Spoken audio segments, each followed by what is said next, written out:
boss ordered employees to have sex. The company, which witnesses have described as a sex cult, which is sexual tension between two employees. And she says, I want you guys to go have sex right now.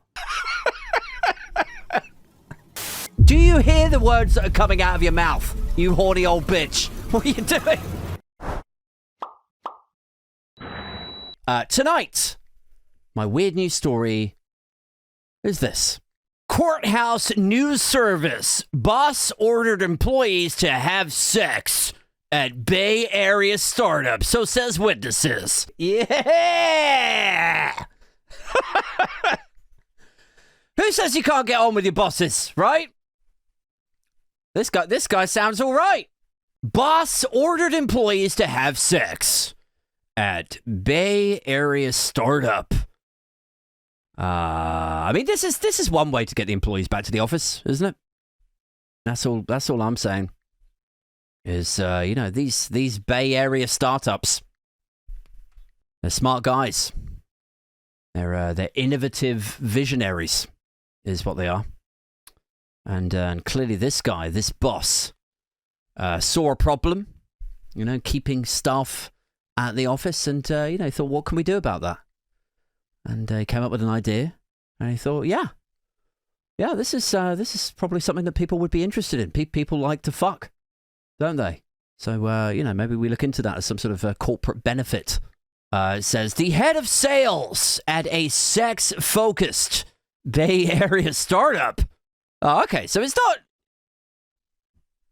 it's not unrelated to your job, is it? It makes it a little bit less weird. Like if this was at Walmart and you're 63 years old and working at the checkouts, and then your boss comes over and orders you to get jiggy with Frank from the forklifts, like out in the warehouse, like then you'd be upset, wouldn't you? You'd be upset. I think that would be upsetting. But if you work in the Bay Area, in San Francisco, in the startup scene, it's young, it's vibrant, it's fast moving, and it's a sex-focused company. Maybe it's not that outrageous. It's still a bit weird, but maybe it's not, in the context, maybe it's not that crazy. Like if you work in an Aberdeen steakhouse, maybe it's not that weird if your boss tells you to try the sirloin. Maybe it's... Like, I don't think you can get offended as a vegan if you work in an Aberdeen steakhouse, And if you apply the same logic to this, then it is exactly the same as that. Anyway, the head of sales at a sex-focused Bay Area startup directed employees to have sex to break up tension on the team. Witnesses testified at a federal trial in Brooklyn. Like, what the fuck? To break up tension in the team. Telling people to start fucking each other. Ordering your female members of staff to let the men have sex in them.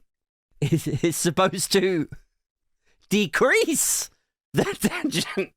It's supposed to improve the working atmosphere as it makes it less awkward, less tense. Does it? Okay. I don't want to give too much of my own life story away, but I can promise you, the times that I've fucked an employee, a colleague, the times I've had sex with somebody that I've been working with, I can promise you, with a 100% reliability rating, that afterwards,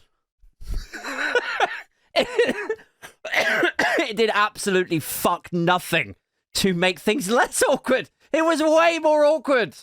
It actually made things incredibly tense in the office. It says, during a 2013 sales meeting. Okay, so it's quite a while ago. Not recently. Nothing to do with work from home then, I guess. During a 2013 sales meeting, Rachel Cherwitz, now 44, was upset that profits were down at the New York City branch of OneTaste A former sales employee named Max testified Thursday. Max said Cherwitz attributed the dip to sexual tension between two employees. Tomb sense in the parlance of the company, which witnesses have described as a sex cult. So there's a dip in the profits. She blames it on tumor sense. It's a woman. It's a woman, by the way, obviously. Rachel Cherwitz. She attributes it to tumescence, which is sexual tension between two employees. And she says, I want you guys to go have sex right now.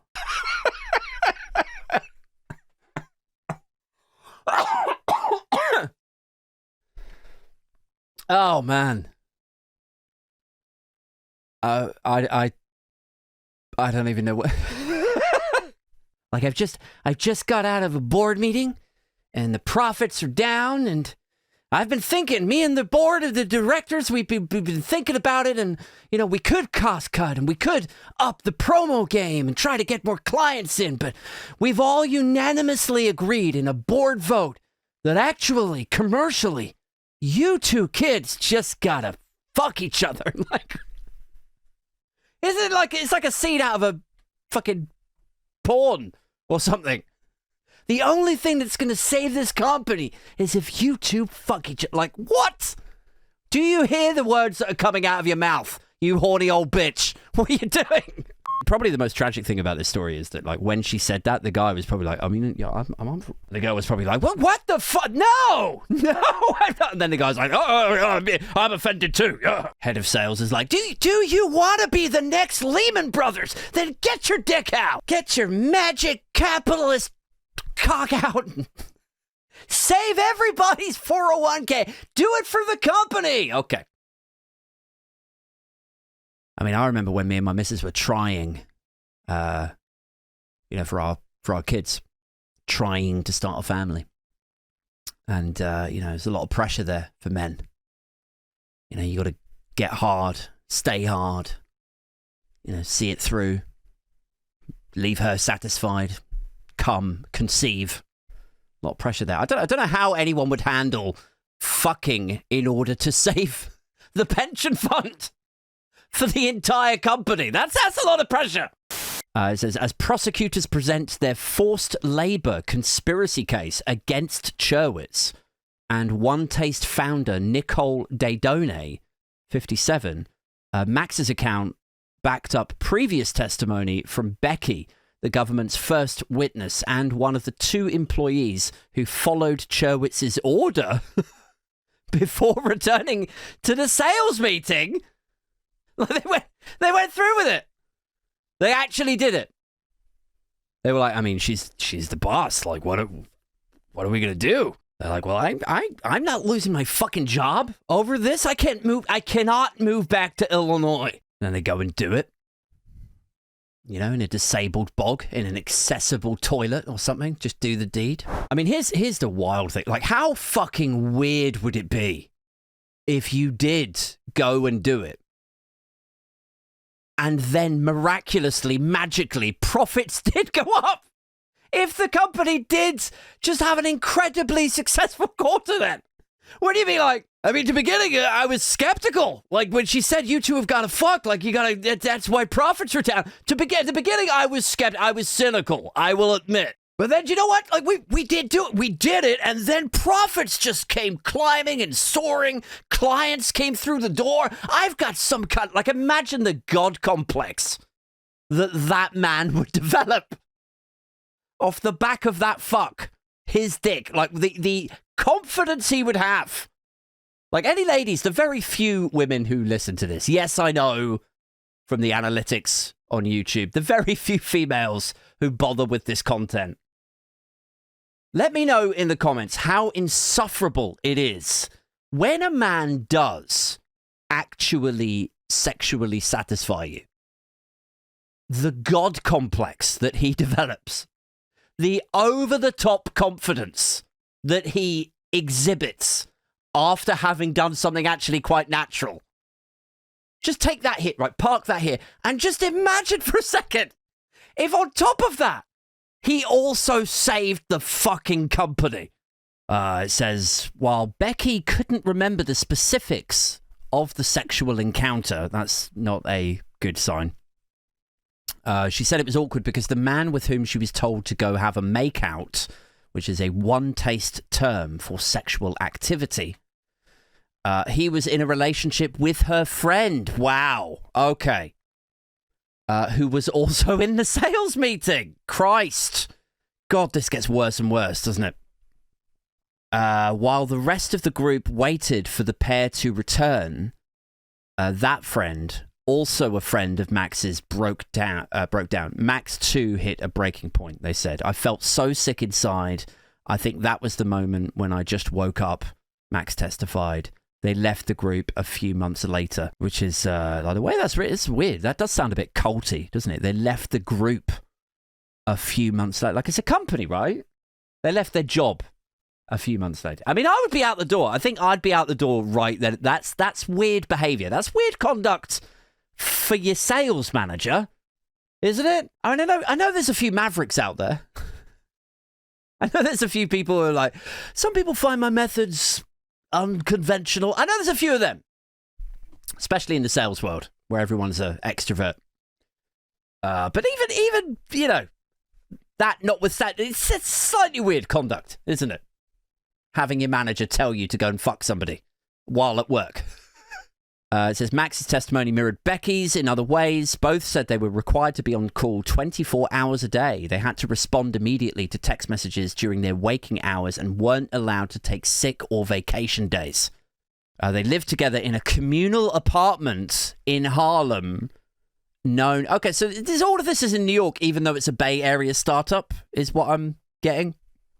They live together in a communal apartment, a New York sex cult, known as the Moralino, where OneTaste members all shared beds.